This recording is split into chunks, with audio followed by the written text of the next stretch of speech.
Uttar Pradesh police constable के लिए biology का भी प्रैक्टिस सेट शुरू हो चुका है, तो आप इस वीडियो को अंत जरूर देखिएगा। आपके exam Uttar Pradesh police constable के लिए यह बायोलॉजी के क्वेश्चन बहुत इंपॉर्टेंट है। इसमें कुल क्वेश्चन की संख्या कितनी है, तो 15 है। टॉप 15 क्वेश्चन है प्यारे साथियों, जो कि आपके exam Uttar Pradesh police constable के लिए बहुत इंपॉर्टेंट है।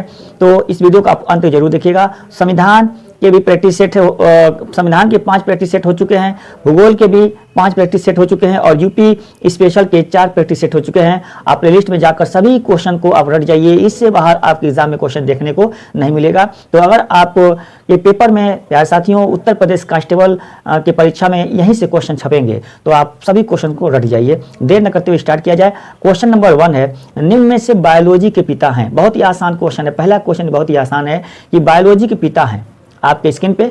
ऑप्शन ए अरस्तु, option B Theophrastus, option C Lamarck और ऑप्शन डी है लिनियस। तो यहाँ पे बायोलॉजी के पिता यानी फादर ऑफ बायोलॉजी कौन है, तो इसका आंसर क्या होगा? उम्मीद है आप लोग इसका आंसर दे लिए होंगे। तो इसका आंसर हो जाएगा ए अरस्तु। अगर हम बात करें अदर ऑप्शन पे, तो यहाँ पे देख पा रहे हैं थियोफ्रेस्टस जी हैं वनस्पति विज्ञान के पिता हैं। किसके पिता हैं? वनस्पति विज्ञान के, ये वनस्पति विज्ञान के पिता हैं। लैमार्क की बात की जाए तो लैमार्क और ट्रेवेरिनस ने बायोलॉजी शब्द दिया था। लैमार्क और ट्रेवेरिनस ने क्या दिया था, तो इन्होंने बायोलॉजी शब्द दिए थे, लैमार्क और ट्रेवेरिनस। लिनियस को अगर बात की जाए तो लिनियस जो है आधुनिक वर्गीकरण का पिता है। क्या? आधुनिक वर्गीकरण का पिता। आधुनिक वर्गीकरण का पिता कौन है, तो कैरोलस लिनियस है। लेते हैं अगला क्वेश्चन। अगला क्वेश्चन आपके स्क्रीन पे, आधुनिक वर्गीकरण का पिता किसे कहते हैं? अभी ये क्वेश्चन आपने देखा कि आधुनिक वर्गीकरण का पिता किसे कहते हैं आपकी स्क्रीन पे। Option A Whittaker, option B Linnaeus, option C Herodotus और ऑप्शन डी है रॉबर्ट हुक। उम्मीद है आप लोग इसका आंसर कर लिए होंगे। तो इसका आंसर क्या हो जाएगा? बी होगा, लिनियस होगा। ठीक है ना। और यहाँ पे इन्होंने क्या किया था, लिनियस ने समस्त जीवों को ना 2 जगत में डिवाइड किया, जंतु जगत और पादप जगत। जंतु जगत, जंतु जगत और पादप जगत। जंतु जगत और पादप जगत में कितने डिवाइड किया था, वर्गीकृत किया था, तो लिनियस ने वर्गीकृत किया था। हिटेकर की बात किया जाए तो ये समस्त जीवों को 5 भागों में डिवाइड किया था। मोनेरा, ध्यान सुनिएगा, मोनेरा, प्रोटिस्टा, पादप, कवक और एनिमेलिया। मोनेरा, प्रोटिस्टा, पादप, कवक और एनिमेलिया। हेरोडोटस की अगर बात की जाए तो ये हिस्ट्री के पिता हैं ना, इतिहास के पिता कौन है? हेरोडोटस है। और रॉबर्ट हुक की बात की जाए तो ये कोशिका की खोज रॉबर्ट हुक ने किया था। ठीक है। लेते हैं अगला क्वेश्चन आपके स्क्रीन पे। क्वेश्चन नंबर 2 है, कोशिका की खोज किसने किया था? आपके स्क्रीन पे कोशिका की खोज किसने किया था? Option A Robert Brown, option B Robert Hooke, option C Leeuwenhoek और ऑप्शन डी है वाटसन और क्रिक। तो इसका आंसर क्या हो जाएगा?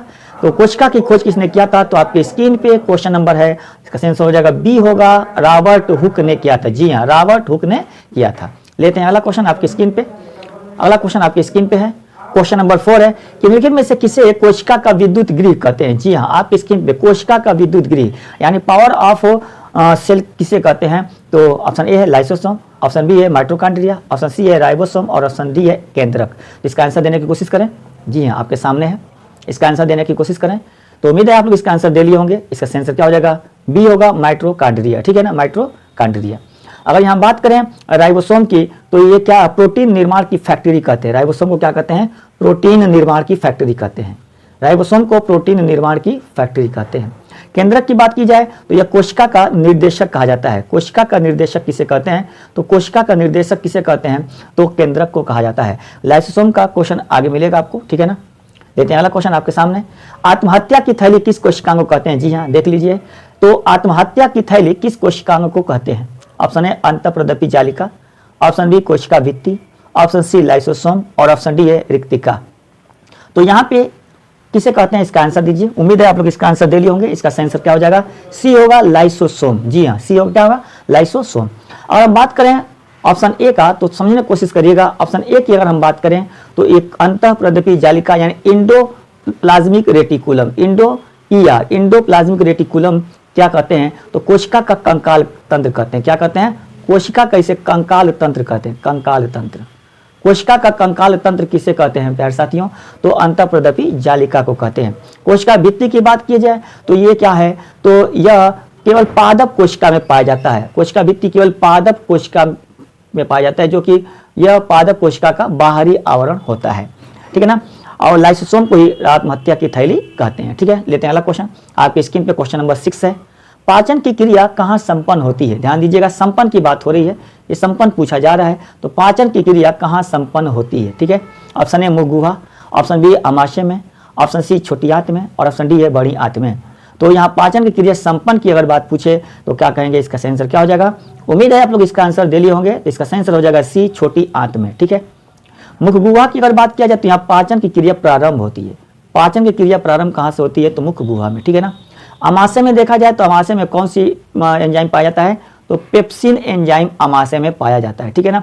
और बड़ी आंत में क्या होता है? यह बड़ी आंत निर्जलीकरण से बचाता है। निर्जलीकरण, ध्यान सुनिएगा, निर्जलीकरण से शरीर को बचाता है। ठीक है ना।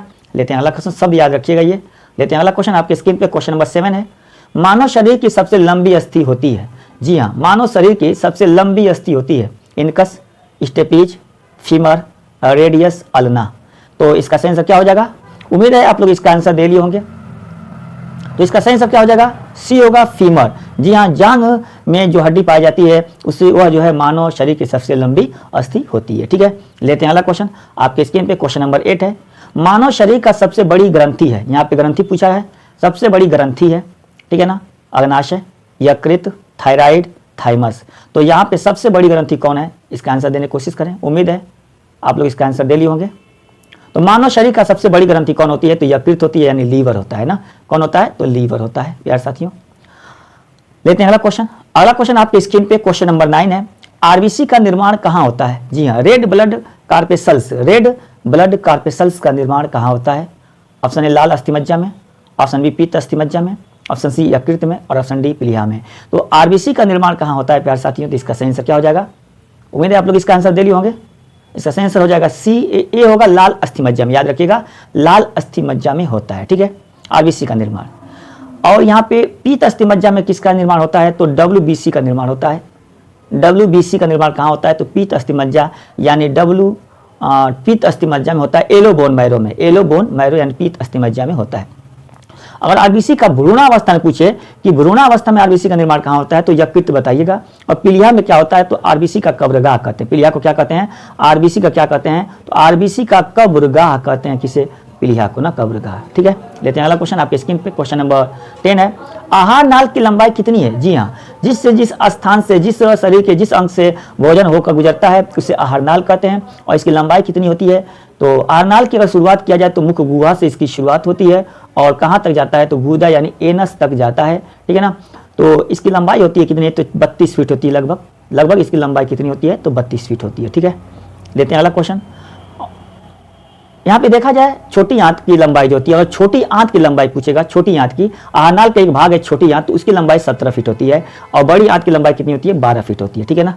लेते हैं अगला क्वेश्चन आपकी स्क्रीन पे, क्वेश्चन नंबर 11 है कि लाल ग्रंथियां पाई जाती हैं आपकी स्क्रीन पे, लाल ग्रंथियां पाई जाती हैं छोटी आंत में, मुख गुहा में, आमाशय में, फेफड़े में।